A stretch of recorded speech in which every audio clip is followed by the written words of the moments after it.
Mrs. Wread, back to share another chapter of E.B. White's Charlotte's Web. When we last left off, we had finished chapter 3, The Escape. And if you recall, that meant that Wilbur had snuck out of his pig pen with the help of the goose and explored the world outside of his pen. And then he felt a little bit eager to get home and happy to be fed and in a safe place. So let's find out what happens in chapter 4. Chapter 4 is called Loneliness. The next day was rainy and dark. Rain fell on the roof of the barn and it dripped steadily from the eaves. Rain fell in the barnyard and ran crooked courses down into the lane where the thistles and pigweed grew. Rain spattered against Mrs. Zuckerman's kitchen windows and came gushing out of downspouts. Rain fell on the backs of the sheep as they grazed in the meadow. And when the sheep were tired of standing in the rain, they walked slowly up the lane and back into the fold. Rain upset Wilbur's plans. Wilbur had planned to go out this day. He wanted to dig a new hole in his yard. He had other plans too. His plans for the day went a little bit something like this.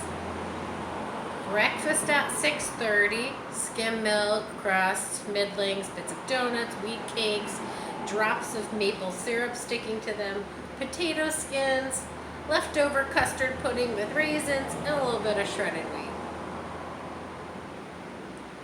Breakfast would be finished by 7. From 7 to 8, Wilbur planned to have a talk with Templeton. Oh, let me introduce you to Templeton.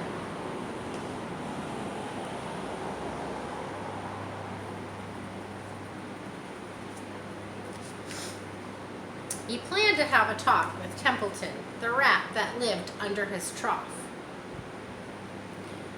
And talking with Templeton was not the most interesting occupation in the world, but it was better than nothing.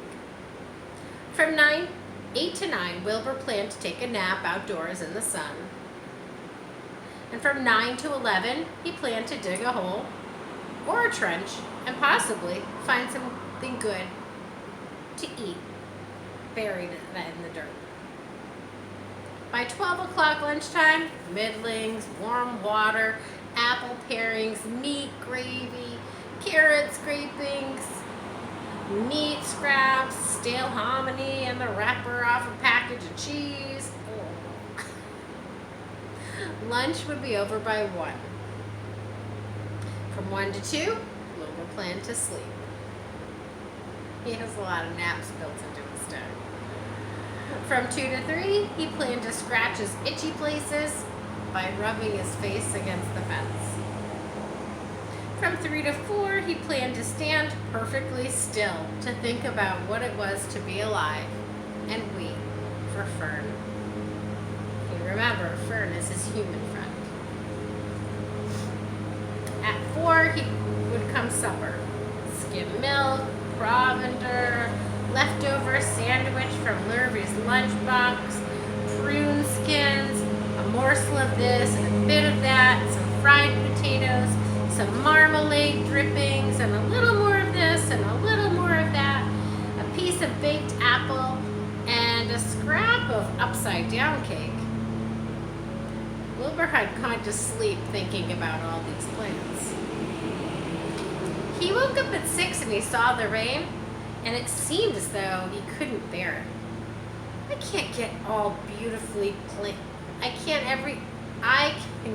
everything all beautifully planned out, and then it has to go and rain, he said.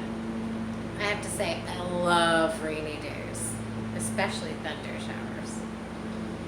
For a while, he stood gloomily indoors. Then he walked to the door and he looked out. Drops of rain stuck on his face. The yard was cold and wet. His trough had an inch of rainwater in it, and Templeton was nowhere to be seen. "Are you out there, Templeton?" called Wilbur. There was no answer. Suddenly, Wilbur felt loneliness, and he felt like he was missing a friend. "One day is just like another," he groaned. "I'm very young, and I have no real friends here in the barn. It's going to rain all morning and all afternoon, and Fern won't come in such bad weather, and, honestly." And Wilbur started crying again. For the second time in 2 days. At 6:30, Wilbur heard the banging of a pail. Lurvy was standing outside in the rain, stirring up breakfast. "Come on, pig," said Lurvy. Wilbur did not budge. Lurvy dumped the slops, scraped the pail, and he walked away. He noticed that something was wrong with the pig. What do you think is wrong with Wilbur?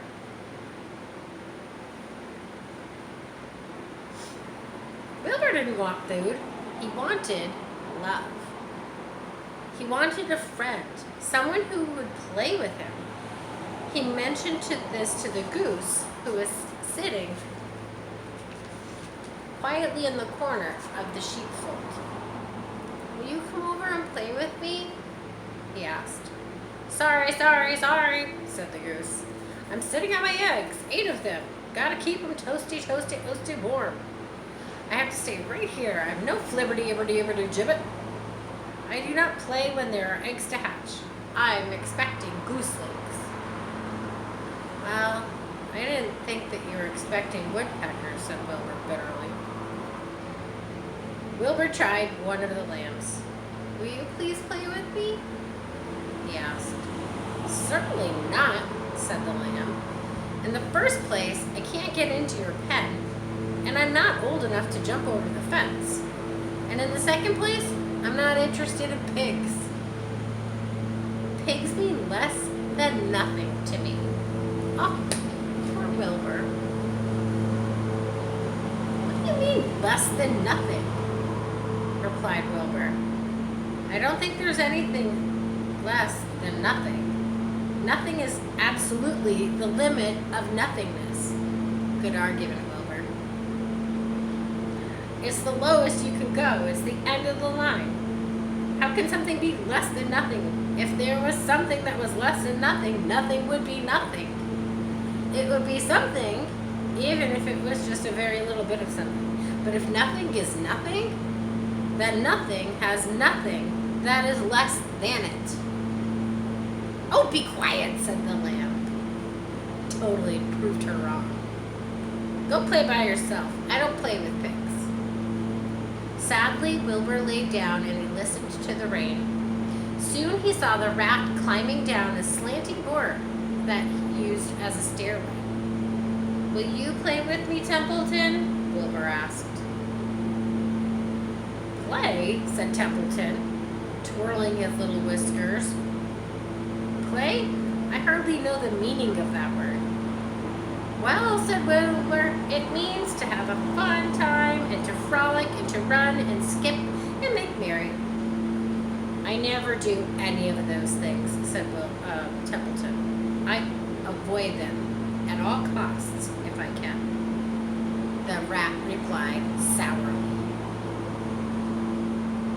"I prefer to spend my time eating, gnawing, and spying and hiding."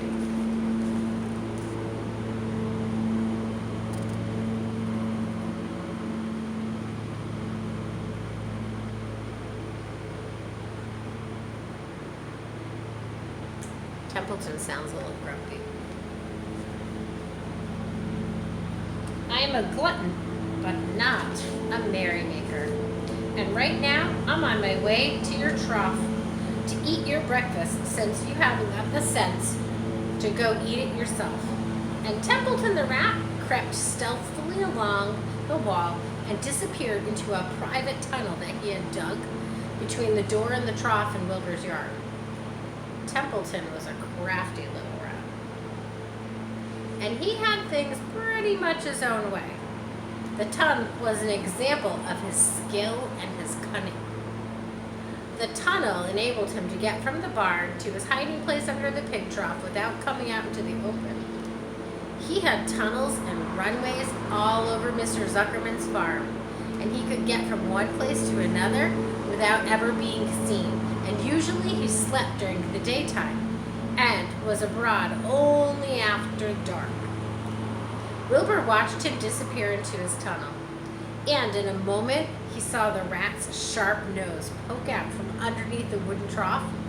Cautiously, Templeton pulled himself up over the edge of the trough, and this was almost more than Wilbur could stand on this dreary rainy day to see this rat eating his breakfast. He knew that Templeton was getting soaked out there in the pouring rain, but even that didn't comfort him. Friendless, dejected, hungry, he threw himself down in the manure and he sobbed. Late that afternoon, Lurvy went to Mr. Zuckerman. "I think something's wrong with that pig," he told Mr. Zuckerman. "He hasn't even touched his food." "Give him 2 spoonfuls of sulfur and a little bit of molasses," said Mr. Zuckerman. Wilbur couldn't believe what was happening to him when Lurvy caught him and he forced that medicine down his throat. This was certainly the worst day of his life. He didn't know whether he could endure this awful loneliness anymore. And the darkness settled over everything, and soon there were only shadows and the noises of the sheep chewing their cuds, and occasionally the rattle of a cow chain up overhead. You can imagine Wilbur's surprise when out of the darkness came a small voice that he had never heard. It sounded rather pleasant. "Do you want a friend, Wilbur?" It said. "I'll be a friend to you. I've watched you all day and I like you." "But I can't see you," said Wilbur, jumping to his feet. "Where are you and who are you?" "I'm right up here," said the voice. "Go to sleep. You'll see me in the morning." This is Wilbur crying, sobbing, so sad.